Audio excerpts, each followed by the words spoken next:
You've been down. You've been at the bottom for a long time. You've been put in a position where you feel there's nothing else left for you to give of yourself. You feel alone. There's a moment of despair. You feel like that you can't go on. You almost feel like giving up, maybe even giving up your life because there's no one there to save you. You're at the bottom. You almost feel like you're a bottom feeder. You're eating dirt instead of eating filet mignon. You don't feel that you have the chance of getting to the next level in your life. You don't understand why you're hurting so bad.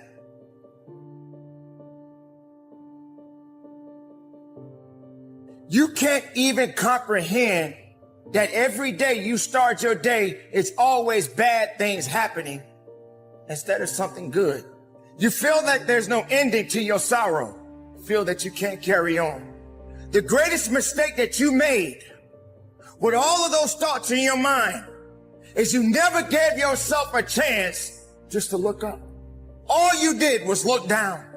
All you thought about was sorrow. All you thought about was misery. Instead of keeping your eyes on the prize, you kept looking down at the dirt. You kept looking down at your failures. You kept looking at around all of these things that are dead around you. The dead doesn't speak. So how do you resurrect your attitude? How do you bring yourself back to life? How do you resuscitate yourself? How do you recognize that you matter? Start believing within yourself that you do matter. Start looking up. Start climbing that mountain. We all got mountains to climb. They come in different shapes and sizes.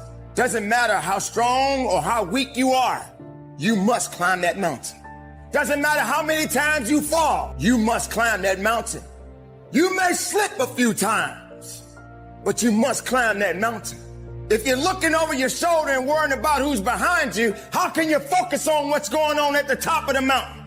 So you slip, so you fall. But are you breathing? Can you feel your heart beating? Are you alive? Then keep climbing. Don't be worrying about what you can't control, but you can control your emotions. You can control the fight in you. If you truly desire success in your life, then you got to go up the mountain. And every step that you go up, it gets a little steeper. It gets a little harder. Sometimes when it gets harder, you may feel that you can't carry on.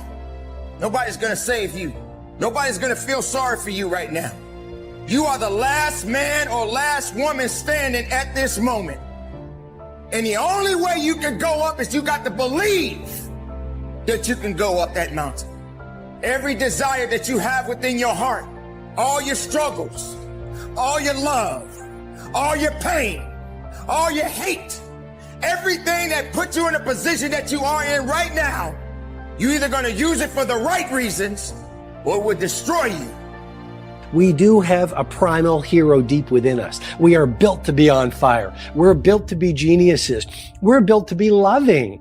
But because of all these emotions that are not pleasurable, that we get to experience, this is one of the gifts of hard times, we get to experience them during hard times. If we don't feel them, it sets up the hurt well. And this is one of the primary reasons we are not legends on the planet. We build this blockade with our greatness. You see, you are your own worst enemy. And what I mean by that is the world is full of opportunity. You already have the gifts and talents within you. You might not be intimate with that relationship because of the hurt well. So this third point, this third way to get through a hard time is so powerful. Use the hard time to pay attention to the difficult feelings.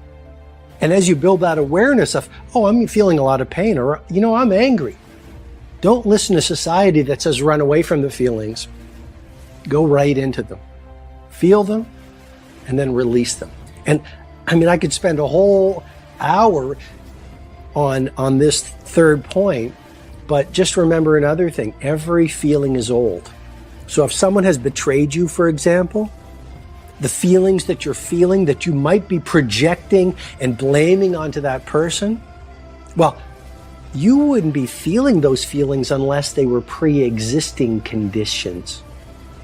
I guess what I'm suggesting to you is if it's hysterical, it's historical. If it's hysterical, it's historical.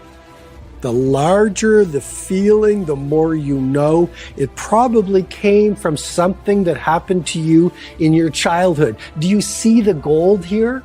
You get to say, well, it's not about that person, or it's not about the current event that I'm thinking it's about. This is about my childhood. This is about this hurt well deep within me. And thanks to that person, thanks to this so-called tragedy or difficult condition, I get to see what's really going on and blocking me from that primal genius within me. And I get to do the deep inner work that every brave soul does to release the shadow side and move into the sunlight. Okay, well, that brings us to the fourth way to get through a hard time, which is appreciate the season. Well, you know, our world and our global culture is very much about joy, joy, joy, happy, happy faces, selfies in bikinis and Speedos.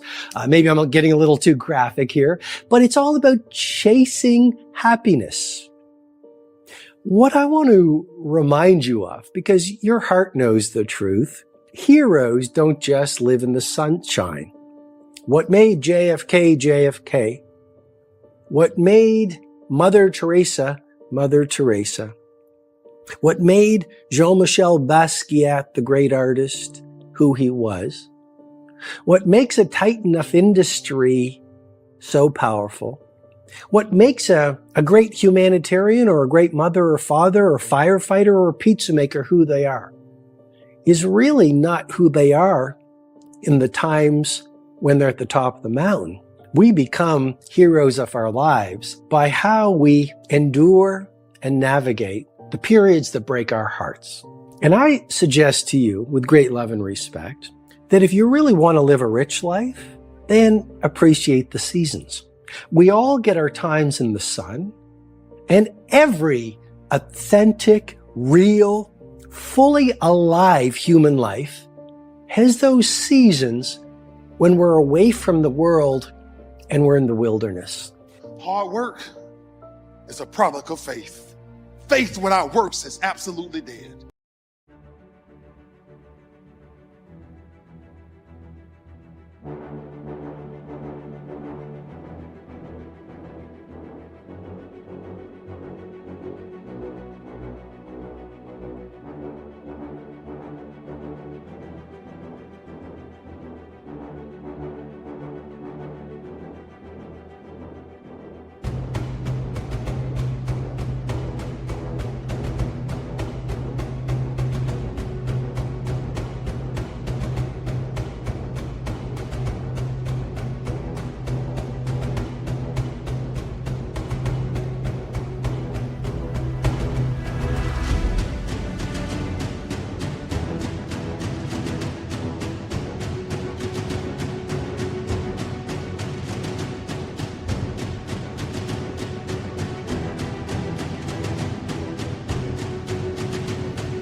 This ain't got nothing to do with religion. This got everything to do with a foundation of who you are, what you want to be, and who you want to bless on your journey. I became selfish. I had homeboys calling me every day. Man, come play the video game. I can't come over your house. What you doing all day? Man, I'm in my garage doing push-ups and sit-ups. Really? What you doing push-ups and sit-ups for? Because one day I'm going to make it to college. My whole family, I'm the first one to go to college. My entire family, my entire city, my entire county. I'm the first person to ever make it into the Pro Football Hall of Fame. Don't tell me what God won't do, but then you got to do something too. That's why when you become selfish, watch what happens when you become selfish. High school, I became selfish. Coaches, why you always say yes, sir, no, sir? Why you always say yes, ma'am, no, ma'am? Because my mother taught me something. She said, always respect your elders. I was so poor though. My uncle walked up to me one day and he saw me. I started losing self-confidence. He said, listen to me. I don't care if you have a penny in your pocket. Make sure you look good and you smell good. And somebody gonna notice you. To this day, I live by that motto. Somebody gonna notice me. I ain't got to say it. I don't have to say nothing. And my confidence comes from selfishness of what greatness really is. You want to know what greatness is? Greatness is lonely. It ain't too many people at the top of greatness, because greatness hurts. And it's one of the scariest things you will ever do, because everybody around you gonna tell you it's impossible for you to achieve it. But I tell them different. I beg differ. I tell them, anything you want to do in life, go do it. When your footsteps are left, how many people will actually want to follow them? Selfless, selfish, and then selfish took me to a point so much to where I started getting up in the morning like, man, nobody can deal with my energy. I was crazy, and I was crazy. Telling y'all the truth. Sometimes when you're great, you got to be a little crazy, because people ain't gonna believe you can do it. And then I'm in high school. Tell you one of the moments that probably changed my life ever. I'm a little humble, but I like to tell the truth too, you know. I'm like, I know I'm the best athlete in this city. Why these folks treat me like this? You know, he ain't 240. You know, he ain't 6'4". I'm just 6'2". I'm just 189, you know. But ain't nobody gonna outwork me. Ain't nobody gonna outwork me. Last day of high school, I lost my last football game to Fort Myers. The #1 recruit in the nation at the time was Jamie Jeremy. The message to this is, you're always being watched. You're always being watched.